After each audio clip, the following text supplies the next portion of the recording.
State investigators are keeping a spotlight on a local daycare. This after a baby, was found outside the facility, mistakenly forgotten to be brought inside from the parking garage drop-off site.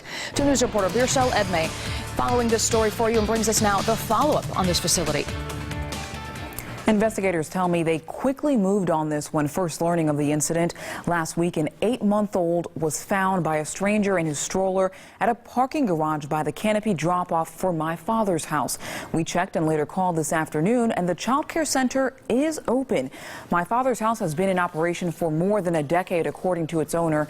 A check of records shows the Dayton daycare has had at least 4 citations in the last 2 years and 13 instances where inspections found the facility did not comply with the rules. For each citation, the report lists the daycare took action to fix the problem. Now the child care center will be closely monitored. At random, an inspector will do an on-site evaluation, and officials say that may have already taken place.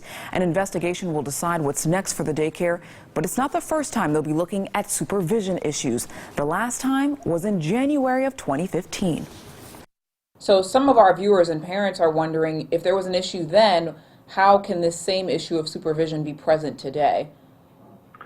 Well, when we inspect child care providers and we find violations of state rules and regulations, we issue 2 types of citations: a not serious risk citation or a serious risk citation.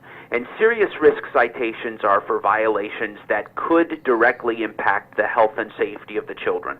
Those violations must be corrected immediately, and we require a written corrective action plan from the provider telling us exactly the steps that they took to correct the problem. State officials would then determine if the plan is working. Officials say their investigation of My Father's House could take several days or even several weeks. When we get the report results, we'll bring that to you. In the meantime, you can check any reports on your child's daycare center by visiting us at WDTN.com. Birshal Edmei, 5 on 2.